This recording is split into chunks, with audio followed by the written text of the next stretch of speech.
Hello everyone, welcome back to your favourite health care channel Hexa Health. मैं हूं आपका host Aman and आज हम आपके लिए लेके आए हैं एक नई podcast series by the name #AskDoc। सो इससे पहले कि हम अपना पहला एपिसोड स्टार्ट करें, मैं आप लोगों को बताना चाहूँगा थोड़ा सा इस सीरीज़ के बारे में। हम क्या क्या टॉपिक्स कवर करेंगे, किन किन चीज़ों के बारे में बात करेंगे।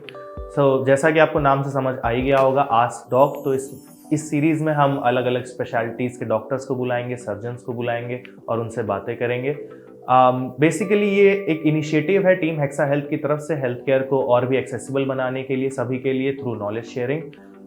Because we here at Hexa Health believe that health care knowledge सबको होनी चाहिए, सो दैट कोई भी डिजीज़ या हेल्थ कॉम्प्लिकेशन आगे फ्यूचर में आती है तो लोग एक better and well inform decision ले सकें। एंड जैसा मैंने बताया, तो इस सीरीज़ में हम बुलाएंगे अलग अलग फील्ड्स के डॉक्टर्स एंड सर्जन्स को और जानेंगे उनकी फील्ड के बारे में, उससे जुड़ी बीमारियों के बारे में, और उनसे जानेंगे कुछ लाइफस्टाइल एडवाइसेस जो हम अपनी लाइफ में अडॉप्ट कर सकते हैं to maintain a overall healthy lifestyle. So without wasting any more time, let's roll the intro.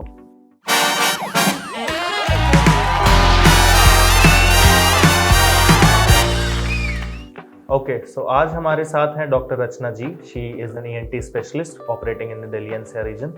Hello ma'am, how are you? Hello, I'm good, thank you. How are you? I'm good too.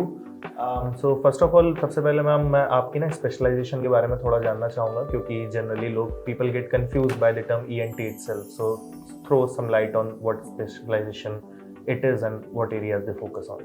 Okay, so basically ENT, as the name suggests, ear, nose and throat, कान, नाक और गला.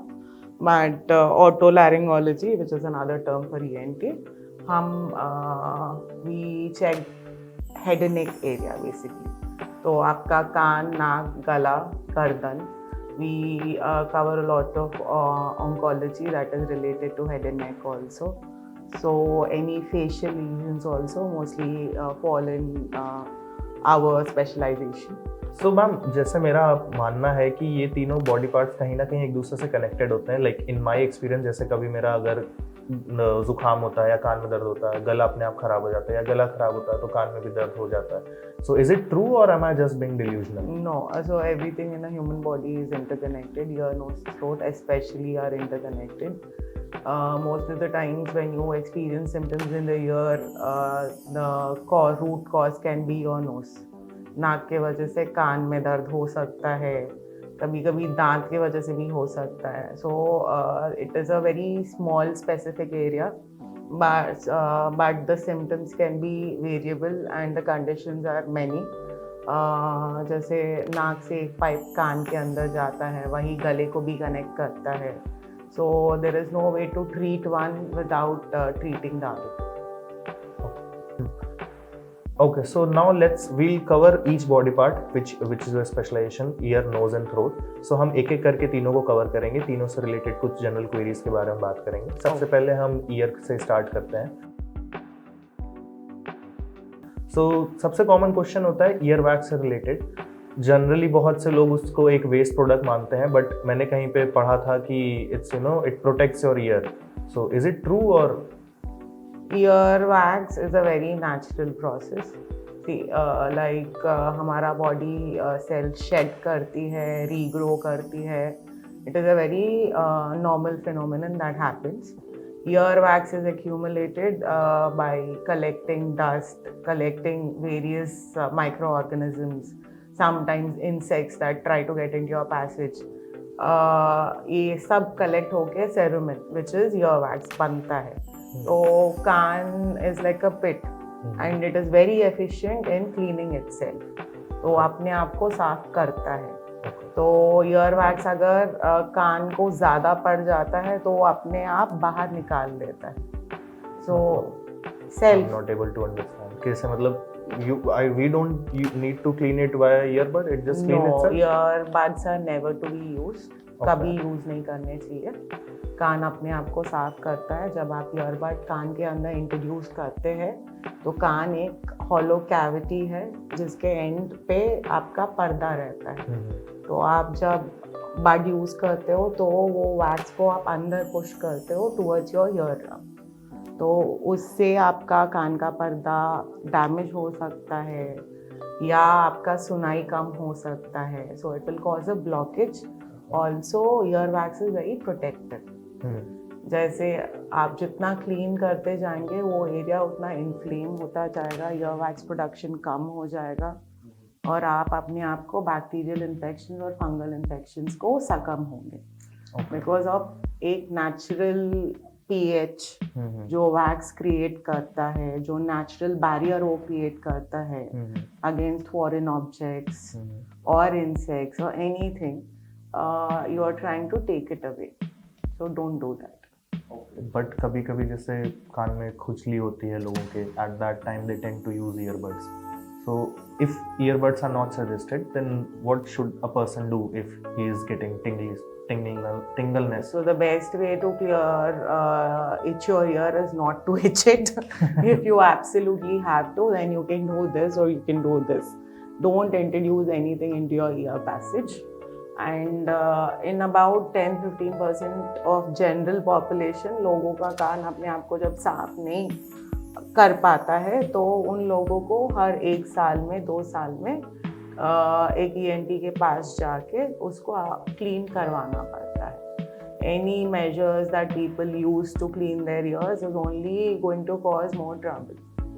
Like people who go to these roadside people और जो hydrogen peroxide डाल देते हैं, वो कुछ केमिकल डालते हैं, उससे स्किन इन्फ्लेम हो जाता है, पर्दा फट जाता है. So what could be a simple OPD procedure is now landed you on a complication. उसके लिए फिर आपको सर्जरी कराना पड़ेगा. Okay. So my next question would be, what are some common ear related problems और उनके symptoms क्या होते हैं जिन्हें अक्सर लोग एक नॉर्मल प्रॉब्लम समझ के इग्नोर कर देते हैं और बाद में जाके वो काफ़ी कॉम्प्लिकेट हो जाती हैं. तो some symptoms to look out for. कान का अगर आप बात करते हो then symptoms are very limited पर conditions are variable. मतलब क्योंकि ये इतनी छोटी जगह है, आप क्या हो सकता है, पेन हो सकता है, डिस्चार्ज हो सकता है या सुनाई कम हो सकता है, पर ये 3 अलग अलग कंडीशंस में होते हैं. So some conditions are not threatening at all, but some of them are quite threatening. अगर आप उनको टाइमली ट्रीट नहीं करोगे तो आप समझो कान आपके स्कल के अंदर है, तो वो एक हड्डी में with a very close proximity to your brain. तो आपके दिमाग को और आपके कान को एक बहुत पतला बोन सेपरेट करता है. इन केसेस ऑफ इन्फेक्शन, बहुत सारे ऐसे इन्फेक्शंस होते हैं जो हड्डी गलाती है. तो अगर वो हड्डी गल जाती है तो वो इन्फेक्शन सीधा आपके दिमाग में जाएगा. So these conditions are not though very common, but we see them because people generally tend to ignore ear complaints. कि मवाजी है, काफी सालों से आ रहा है, काफी सालों से आ रहा है, वो आपके हड्डी गला रहा है. वो कितना जल्दी आपको अफेक्ट करेगा, कितना लेट आपको अफेक्ट करेगा, वो कोई प्रिडिक्ट नहीं कर सकता. So अगर if your ear is discharging या आपका सुनाई कम होता जा रहा है, then you will have to address a doctor soon, so that see some of these conditions are reversible. कि आपका सुनाई कम हुआ है, हम आपको वापस दे सकते हैं. पर as time progresses, that chance of gaining back your hearing या पूरा वापस देने के चांस बहुत कम हो जाती है. In those conditions, then आपको mechanical hearing की support लेनी पड़ती है, या you will need a very much more complicated surgery. जो पहले एक दूरबीन के सर्जरी होती थी, अभी कट लेके बोन सब निकाल के ग्राफ्ट डाल के करना पड़ता है. So then it becomes a complicated surgery. Okay. अक्सर लोगों को प्रॉब्लम रहती है जैसे कान में एक विसल टाइप सुनाई देने की, something like a plain noise करके, something like that. What you're so what is talking that? about is tinnitus. Okay, so tinnitus बोलता है. Okay. बोलते हैं उसको. Tinnitus एक कान में हो सकता है, दोनों कान में हो सकता है, उसके साउंड कुछ भी हो सकता है. Some people hear it as a buzzing. Some people hear it as a gushing noise. किसी को सीटी बजती है, किसी को कट कट कट करके आवाज़ आता है. So it can be of various types and depending on the duration and कैसा साउंड है और क्या इन्वॉल्व है, इसका ट्रीटमेंट अलग अलग होता है. Tinnitus is seen in various conditions. But जो अर्लियर मिथ है कि tinnitus का कोई क्योर नहीं है, वो सच नहीं है. Okay, so it is पहले curable. यस आइडेंटिफिकेशन बहुत इम्पोर्टेंट होता है. Once we identify tinnitus why it is happening, we can definitely cure it. My next question would be कि आजकल की डेट में ऑलमोस्ट हर एक इंसान गैजेट्स पे काफ़ी डिपेंडेंट हो गया है. उन गैजेट्स में आते हैं ईयरफोन. तो आजकल जिसको भी देखो एयरपॉड्स जब से ऐसी चीज़ आने के बाद it's become very handy to keep it in your ears 24 hours, right. So what damage does it does to your ears and since अब क्योंकि हमारी पूरी पॉपुलेशन ही इन पे डिपेंडेंट होती जा रही है, so do you see any changes in human body with in upcoming years because with time bodies adapt to how you are living, right? I understand your question. पर अभी आप जो गैजेट्स के बारे में बात कर रहे हो, they quite new in the market. तो evolution is a very slow process. Time लगेगा. Studies are being conducted but there is no definite response. But जब हम ईयरफोन्स के बारे में बात कर रहे हैं, the most important thing about earphones is maintaining a good hygiene. तो जो भी आप कौन से भी ब्रांड का आप जब यूज़ करते हो, make sure that you clean them after using them and before you introduce them into your year. So instead of digging into your ear, clean what you're introducing into your ear. That is a much better way to maintain good hygiene. And also people like to work out and listen to music.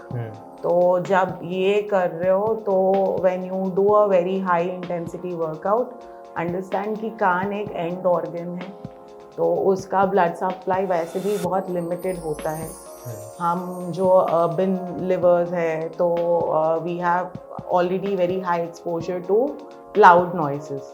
तो जब loud noise exposure with very little blood supply will cause hearing loss over a prolonged period of time. So when you are working out, I know people like to listen to loud music, but it is very counterproductive. And कोई ऐसी limit होती है, right, मतलब कि दिन में इतनी देर तक ही ईयरफोन्स यूज़ करने चाहिए? कोई सजेस्टेड लिमिट, कोई रिकमेंडेड लिमिट? यार जब आप किसी चीज़ को कंटिन्यूसली इंट्रोड्यूस करते हो, if it is moulding your ear properly, then it shouldn't be a problem. But I would say कि every 2 hours give a 10-15 minutes gap at least. So that you can also exercise your body, take a lap around your own desk, do something to free yourself. Okay. Coming to the next body part, now let's talk about the nose. Right? And nose से related मैं सबसे पहला question, बहुत ही general problem होती है सबको नाक बंद होने की, राइट. स्पेशली रात में सोते वक्त कुछ लोगों को लाइक जुकाम नहीं भी है, कोई प्रॉब्लम नहीं भी है, बट तब भी उनको प्रॉब्लम होती है कि रात में जब वो सोने लेटते हैं तब उनकी नाक बंद हो जाती है. तो ये मतलब क्यों होता है? मैं रीज़न जानना चाहूँगा कि एक्चुअली में अंदर क्या होता है कुछ, कि नाक बंद कैसे हो जाती है. नाक is very unforgiving. For a surgeon I can say this. But नाक जितना आपको छोटा बाहर से दिखता है, बहुत गहरा होता है अंदर से. नाक के अंदर साइनसेस खुलते हैं. नाक आप जब एम्ब्रियोनिक स्टेज में हो तब से बनना चालू होता है and it will achieve its final stage when you are 18-19 years old. तो तब तक उसका ग्रोथ होता ही रहता है. इतने साल तक ग्रो होती है? यस. उसका फाइनल शेप जो आपका नाक का हड्डी का है वो आपका 18-19 साल की उम्र में होता है. तो इसीलिए जो भी हम राइनोप्लास्टी एडवाइस करते हैं, जो कॉस्मेटिक सर्जरी होता है, या इलेक्टिव सर्जरी जो सेप्टोप्लास्टी होती है, जो नाक बंद के लिए होता है. नाक बंद के लिए सर्जरी होती है सेप्टोप्लास्टी? क्या होता है थोड़ा सा डिटेल? तो जनरली ये हम करते हैं 18 साल की उम्र के बाद. until and unless it is an emergency. तो ये समझना बहुत इम्पोर्टेंट है कि 90% ऑफ द जनरल पॉपुलेशन सबकी नाक टेढ़ी होती है. बाहर से नहीं बात कर रही हूँ, अंदर से बात कर रही हूँ. तो नाक इज वेरी स्मॉल. नाक के जो हड्डियाँ होती है आपके पेपर की तरह होती है. 4-5 बार फोल्ड कर लो, जो डेंसिटी आती है वो आपका नाक का हड्डी का डेंसिटी होती है. तो जो generally children who are more affiliated with sports या बर्थ कैनल में इंजरी भी हो सकता है. तो आपका नाक का हड्डी टूटना इज़ वेरी कॉमन. उतना स्ट्रेंथ नहीं लगता. अगर if you are into sports, ball भी लग गई तो हड्डी टूट ही जाएगी. और वो अपने आप को जुड़ भी जाता है वो अपने आप से. पर अगर वो एंगुलेशन करेक्ट नहीं होती है तो तभी जाके ये डिविएशन बन जाती है. तो नाक जैसे आपको 2 नेर्स दिखते हैं जो नॉस्ट्रल्स हम बोलते हैं, तो वो डिवाइड करता है एक बीच का हड्डी. तो it divides your nose into 2 equal halves. तो कभी कभी हड्डी एक तरफ टेढ़ी हो सकती है, कभी कभी दूसरी तरफ टेढ़ी हो सकती है, कभी कभी दोनों तरफ भी हो सकती है. इफ वो एक एंगल से ज़्यादा हो जाता है या सिग्निफिकेंट ऑब्स्ट्रक्शन कॉज करता है, तो in such cases then we perform a small surgery which is an endoscopic surgery. दूरबीन से होता है, बाहर से कोई चीराफाड़ी नहीं होती है इसमें, और 1 day हॉस्पिटल स्टे होता है. इट इज़ अ वेरी इसी सर्जरी को सेप्टोप्लास्टी. ओके. तो ये प्राइमरी नाक बंद हो, जिनको प्रॉब्लम होती है नाक बंद होने की, उनके ऊपर करेगा. हाँ, तो नाक बंद का ओनली सोल्यूशन सर्जरी नहीं होता है. पहले कॉज आइडेंटिफिकेशन होता है. अगर मैकेनिकल कॉज है तो डेफिनेटली सर्जिकल ही होगा. अगर कोई फिजियोलॉजिकल कॉज है, जैसे सूजन ज़्यादा आ गई, या कभी कभी अगर आपका बीपी भी कंट्रोल में नहीं रहता है, स्पेशली हाइपरटेंसिव जिसका बीपी कंट्रोल में नहीं होता है, उनका नाक रात को बंद होता है. So that can be an indicator that your BP medication is not working for you. Okay. बहुत से लोगों में मैंने ये सुना है, लाइक स्पेशली चिल्ड्रंस में, कि नाक की हड्डी बढ़ी हुई है, इस वजह से कुछ प्रॉब्लम है सांस लेने में, या फिर नाक बंद रहती है इस वजह से. तो हाउ ट्रू इज दैट नाक की हड्डी बड़ी होना? मतलब this is a general myth. I just want you to throw some light on it. हाँ, so people have this tendency of looking into their noses, but वैसे नाक की हड्डी बड़ी हुई, like we were discussing पहले, नाक आपका बच्चे का नाक 18-19 साल तक बढ़ते ही जाना है. तो अगर वो अभी टेढ़ी भी है तो बाद में जाके अपने आप सीधा भी हो सकती है. तो first line of management in children हमेशा मेडिकल होता है. बच्चों में नाक बंद वेरियस रीजंस की वजह से होता है. Most important reason that people neglect जो बच्चों में होता है, नाक के पीछे वाले टॉन्सिल्स, जो हम एडेनॉइड्स बोलते हैं. वो सॉफ्ट टिश्यू मास होता है जो नाक से श्वास का रास्ता ब्लॉक कर देता है. तो इसीलिए आपका बच्चा मुंह से श्वास लेता है, उसके दांत टेढ़े होते हैं, उसका आवाज़ गलत निकलता है, वो थोड़े थोड़े शब्द बोल नहीं पाता है. और जब ये ब्लॉकेज बहुत ज़्यादा हो जाता है तो उसका सुनाई भी इफेक्ट होना चालू होता है. तो एंड मोस्ट कॉमन रीज़न बच्चे में अगर सडनली नाक बंद होना चालू हो तो बच्चे ने नाक के अंदर कुछ डाला है. फॉरेन बॉडी होता है. चिल्ड्रन आर, हाँ, दे आर वेरी अनप्रेडिक्टेबल. वो बहुत कॉमनली डालते हैं नाक के अंदर, स्पेशली पीज या जो मटर होते हैं वो, और चना. It is most commonly found नाक के अंदर, कान के अंदर. उनको बहुत मजा आता है जब डालते हैं. निकालते समय it is painful for everybody. Okay. Next I would like to talk about another very general topic, sinus.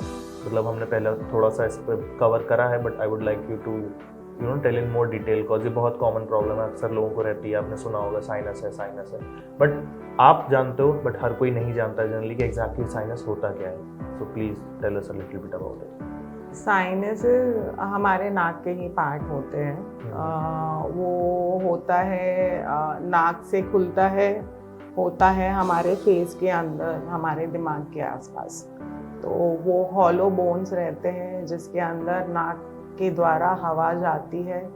सो वो जो हवा जाती है gives your voice its own resonance, आपका स्पीच क्वालिटी इम्प्रूव करता है and also it regulates the temperature of your brain.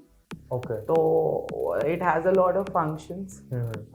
तो ये बहुत छोटे छोटे स्ट्रक्चर्स होते हैं जो नाक के अंदर खुलते हैं। तो बेसिकली हमारे 4 इम्पॉर्टेंट साइनसेस है, दोनों साइड मिला के 8 बन जाते हैं। ओके। तो ये सब खुलते हैं at one particular point inside your nose. अगर ये एंट्री ब्लॉक हो जाता है कभी सूजन आने की वजह से या आवाज़ बहुत गाढ़ा होने की वजह से, कभी कभी पॉलिप्स बनने की वजह से, फंगस भी आ सकता है। तो साइनसेस में काफ़ी बीमारियां हैं जो हो सकती है। वो डिपेंड करता है कि आपके सिम्टम्स क्या है। साइनस में टिपिकली लोग क्या एक्सपीरियंस करते हैं, हेडेक्स एक्सपीरियंस करते हैं। ये बहुत मिसडायग्नोज है, बहुत फ्रीक्वेंटली यूज्ड है with very less understanding. Very few people understand what they are saying जब वो साइनस बोलते हैं। तो वो लोगों को एक्सप्लेन करने के लिए भी दे क्वाइट इंट्रिकेट, तो वो डिफ़िकल्ट हो जाती है।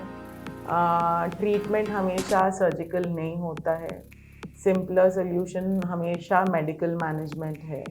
जब हम मेडिकल मैनेजमेंट ट्राई करते हैं और फेल करते हैं तभी हम सर्जिकल ऑप्शन लेते हैं।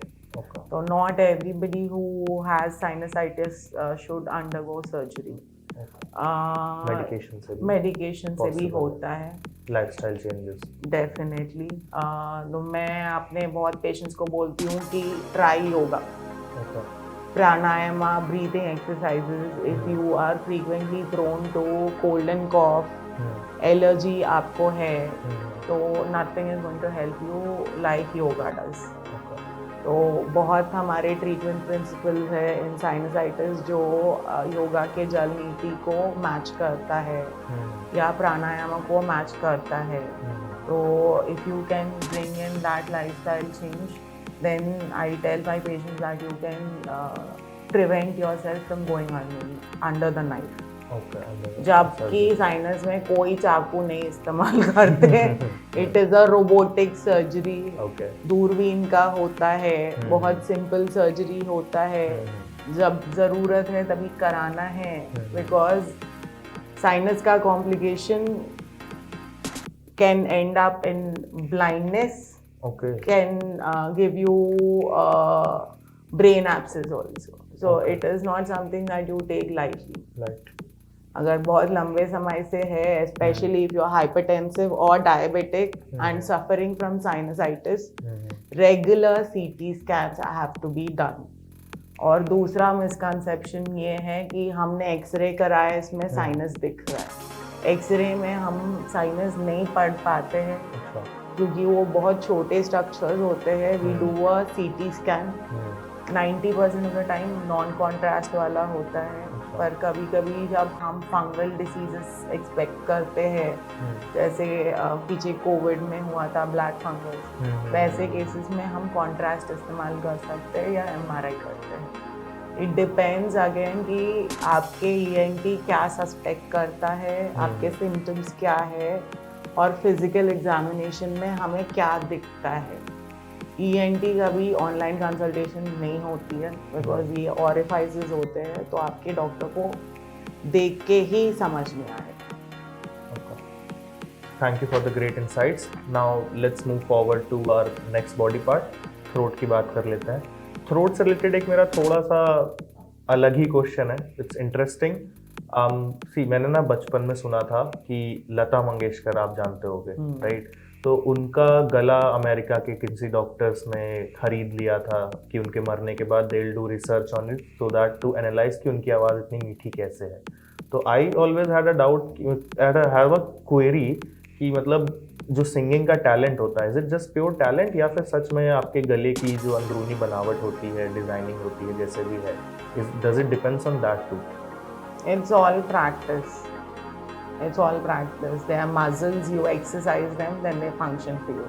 Okay. I also want a six-pack body, but I can't sit and wish for it. It will only happen if I exercise it. Okay. So vocal exercises and taking care of your throat really helps. So it is also, maybe it is hereditary because both sisters are extremely gifted. Yep. But I think their hard work is what shines in their voice. Okay. Thank you for clearing this out. Now my next question would be around tonsillitis. जैसे नाक के लिए sinusitis बहुत ही common problem है, वैसे गले के लिए टॉन्सिलाइटिस बहुत, मतलब अब जितना मुझे मालूम है शायद टॉन्सिल्स एक्चुअली एक बॉडी पार्ट होता है, बट जनरली लोग उसको बीमारी के रूप में जानते हैं कि भाई मेरे को टॉन्सिल्स हो गया, right? So please throw some light on it as well.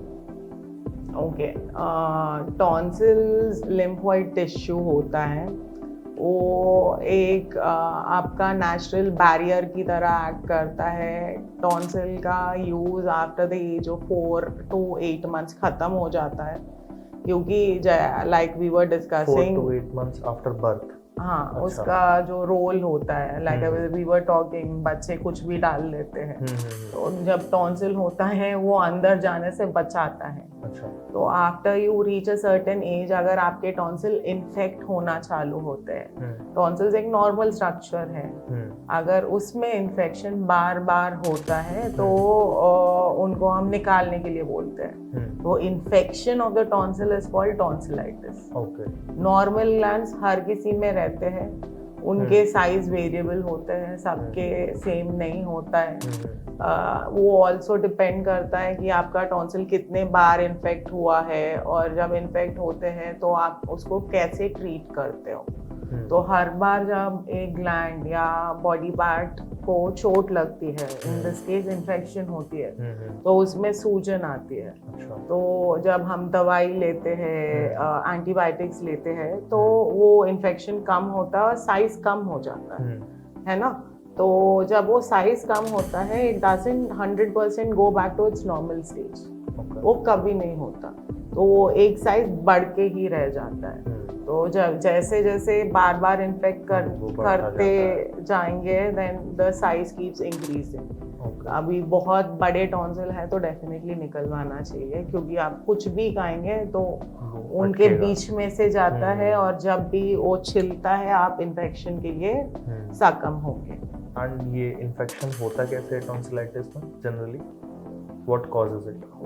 Tonsil एक स्मूथ सरफेस नहीं है. अच्छा. वो बेसिकली क्रिप्स होते हैं, जैसे आपका उंगली है, ऐसे आप रखेंगे तो बीच में क्रिप्स है ना. तो टॉन्सिल भी एक सॉफ्ट टिश्यू है जिसमें क्रिप्स है. तो इसके बीच में जाके आप जब खाना खाते हो, बहुत मैस्टिकेट करते हो, मतलब उसको चबाते हो और उसको सॉफ्ट करते हो, and when you are swallowing it, तो कभी कभी खाना जाके आपके टॉन्सिल के बीच में फंस जाता है.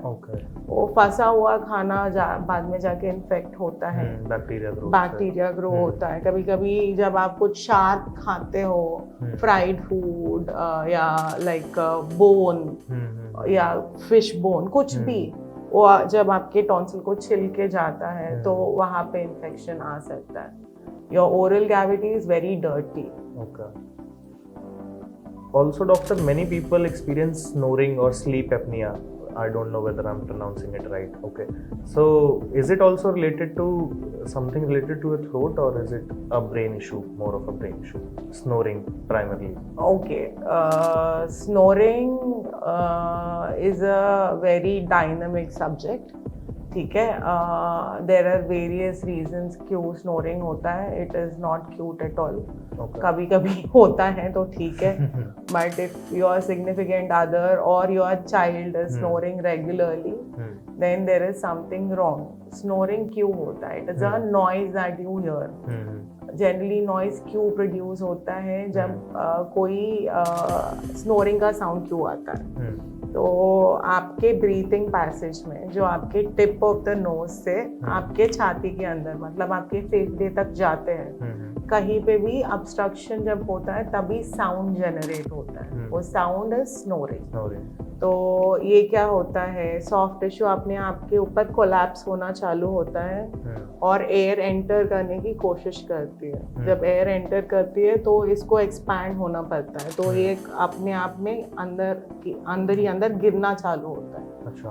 तो क्यों, नेगेटिव प्रेशर हो रही है, आपके लंग्स को ऑक्सीजन चाहिए तो वो खींचने की कोशिश कर रहे हैं, पर कहीं तो ऑब्स्ट्रक्शन हो रहा है जो हवा जा नहीं पा रही है। तो जब यू आर स्नोरिंग आप घुटन में हैं, क्योंकि ये नींद में हो रहा है तो आपको पता नहीं चलेगा। ये घुटन जब एक सिग्निफिकेंट पीरियड से ज्यादा लंबा होता है, इसको हम स्लीप एपनिया बोलते हैं। Sleep apnea is a dangerous condition. It will directly lead to death if not treated. That is what killed Bappi Lahiri. Yes. Okay, that's something new to know. Mostly seen in obese people, sleep apnea in adults. बच्चे में जब होता है, please rule out adenoids. It is a very rewarding treatment. आप अपने बच्चे को snoring करते हुए देख के इग्नोर मत कीजिए, because it is a serious condition. बच्चों में नींद में they grow, their brain needs to be oxygenated properly. जब वो खराटा मार रहा है, इसका मतलब आपके बच्चा घुटन में सो रहा है। Doesn't matter you're giving him AC, you're giving him air purifier. You still can't pump that oxygen into his brain. That his body has to do for himself. So snoring is mostly related to the throat, as far as I like I was saying, tip of the nose से आपके lungs तक कहीं पे भी हो सकती है। Most commonly अगर हम आगे से जाते हैं तो नोज में हड्डी टेढ़ा होने की वजह से, साइनसाइटिस के वजह से, टॉन्सिल्स बहुत बड़े होने की वजह से, एडेनॉइड्स के वजह से।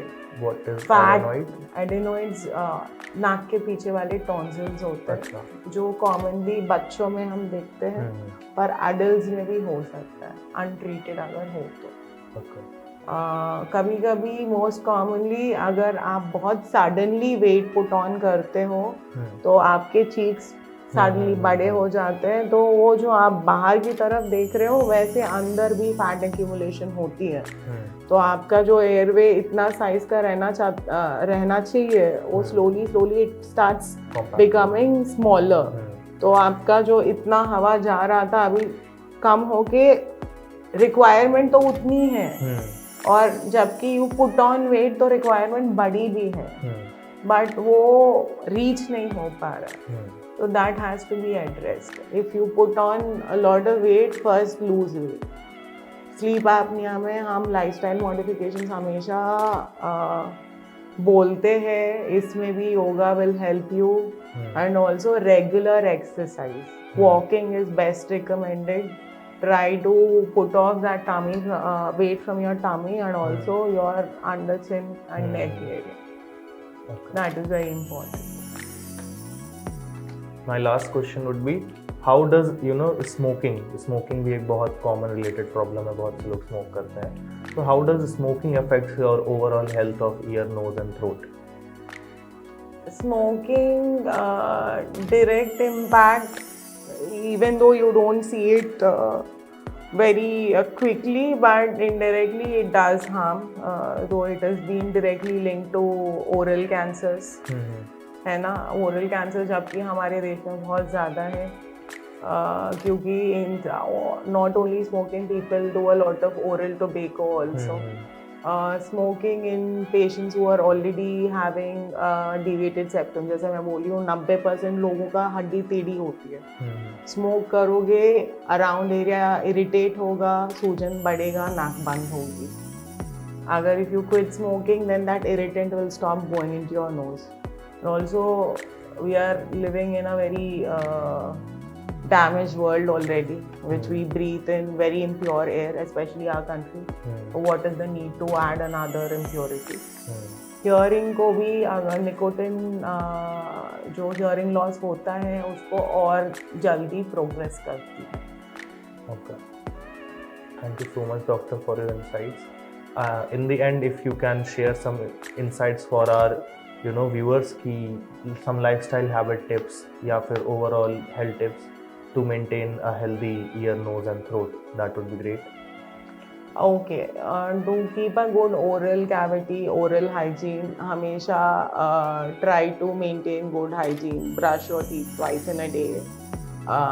Eat healthy. Avoid skipping meals or overeating, especially at night. Nose, see, there are things. जब जुकाम होती है तो एक हफ्ते के अंदर चला जाना चाहिए. It has to go away. If it is not going away, then that means that it has to be treated. Ears, like I said, always leave them alone. आप उनको जितना मैनिपुलेट करोगे वो they'll come and get you back for it. Cool. Thank you so much, doctor, for these great tips. I hope हमारे viewers को help मिली होगी आज के इस वीडियो से. Thank you so much for coming and hope you guys like the video. Don't forget to like, share and subscribe to our channel Hexa Health. Thank you.